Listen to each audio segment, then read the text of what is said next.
নমস্কার বন্ধুরা, মমতা কিচেনের সব বন্ধুদেরকে জানাচ্ছি আমি স্বাগত। সবাই কেমন আছেন? আজকে কিন্তু আমি ছোলার ডালের পোলাও করব। আপনারা তো অনেক কিছু পোলাও খেয়েছেন, ভেজ পোলাও খেয়েছেন। আজকে যেটা হবে সেটা হচ্ছে ছোলার ডাল। তার জন্য আমি প্রথমে সেটা কী করব সেটা কিন্তু আপনাদেরকে দেখাচ্ছি। প্রথমে কিন্তু একটা ননস্টিকের কড়াই নিয়েছি। নেওয়ার পর আমি কিন্তু এটা সাদা তেল দিয়ে দিলাম। দেওয়ার পরে আমি 1 চামচ গোটা জিরে আর সব কিন্তু গোটা মশলা যা বিরিয়ানিতে লাগে সেসব গোটা মশলা কিন্তু আমি এটা দিয়ে দিলাম তেলের মধ্যে। এই তেলের মধ্যে কিন্তু 2 চামচ ঘি দিলাম, তাতে টেস্টটা কিন্তু খুব সুন্দরভাবে আসে। আর এই 2 চামচ ঘি দেওয়ার পর আমি পেঁয়াজগুলো দিয়ে দিলাম। পেঁয়াজটা যতক্ষণ না ভাজা হয় ততক্ষণ আমি কিন্তু মশলা দেবো না। দেখুন পেঁয়াজটা কিন্তু ভাজা হয়ে গেছে।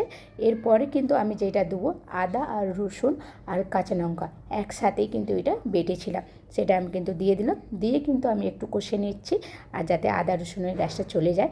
তারপরে আমি যেটা দেবো সেইটা হচ্ছে টমেটো কুচানোগুলো দিয়ে দিলাম। টমেটো কুচানোর পরে আমি যেটা দেবো সেটা হচ্ছে নুনটা কেন দিয়ে দিলাম, টমেটোটা খুব সুন্দরভাবে যাতে গলে যায়। আর নুন দেওয়ার পর এক এক করে মশলা আমি দিয়ে দিচ্ছি, হলুদ গুঁড়ো, লঙ্কার গুঁড়ো আর ধনে পাউডার, জিরে পাউডার সব দিয়ে এক এক করে মশলাটাগুলো দিয়ে একসাথে 2 মিনিট আমি একটু ভালো করে কষে নেবো। দেখুন 2 মিনিট কিন্তু কষা হয়ে গেছে। আর এর উপর দিয়ে আমি যেটা দেবো সেটা হচ্ছে ছোলার ডালটা আমি ভিজিয়ে রেখেছিলাম 1 ঘন্টা আগেই। আর দিয়ে এটা আমি ভালো করে আর 2 মিনিট কিন্তু কষে নিচ্ছি ছোলার ডালটা। আর গ্যাসটাকে আমি একটু লো করে দিলাম। দেওয়ার পরে আমি যেগুলোটা দেবো সেটা হচ্ছে গরম মশলা। আপনারা পারেন একটু ভেজ বিরিয়ানি সেই মশলাটাও দিতে পারেন। আর দেখুন আমি চালটাও কিন্তু 10 মিনিট আগে ভিজিয়ে রেখে দিয়েছিলাম।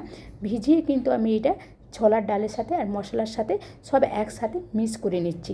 আর আস্তে করে মিক্স করতে হবে যাতে চালটা না ভেঙে যায়।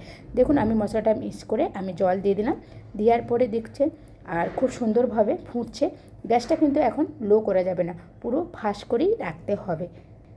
এবার দেখুন ভাতের জলটা কিন্তু খুব সুন্দরভাবে মরে গেছে। আমি কিন্তু হালকা করে কিন্তু খুন্তি করে নাড়াচাড়া করছি যাতে না ভেঙে যায়।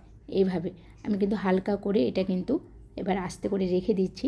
তারপর আমি এর উপর দিয়ে যেহেতু পনির দেবো, আর পনিরটাও কিন্তু গোল গোল করে কেটে নিলাম আর 2টো কাঁচা লঙ্কা। আর তারপর কিন্তু আমি পনিরটা ভাজবো। পনিরটা কী দিয়ে ভাজবো সেটা হচ্ছে ঘি দিয়ে। আপনারা বাটার দিয়েও ভাজতে পারেন, ঘি দিয়েও সাদা তেল দিয়ে। আমি ঘি দিয়ে এটা পনিরটা ভাজলাম। আর এর মধ্যে কিন্তু আমি একটু লঙ্কার গুঁড়ো আর হচ্ছে হলুদ গুঁড়ো দিয়ে কিন্তু পনিরটা লাল লাল করে ভেজে নিতে হবে। আর দেখুন পনিরটা লাল লাল করে ভাজা হয়ে গেছে। আর এর পোলাওয়ের উপর দিয়ে কিন্তু আমি কিন্তু পনিরটা কিন্তু দিয়ে দেবো।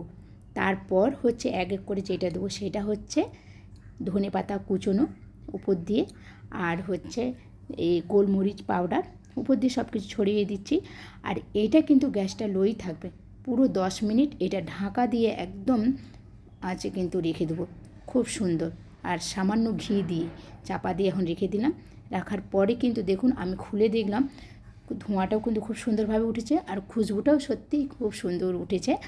আর এইভাবেই কিন্তু একবার ছোলার ডালের পোলাও করে দেখবেন বাড়িতে, খুবই ভালো লাগবে।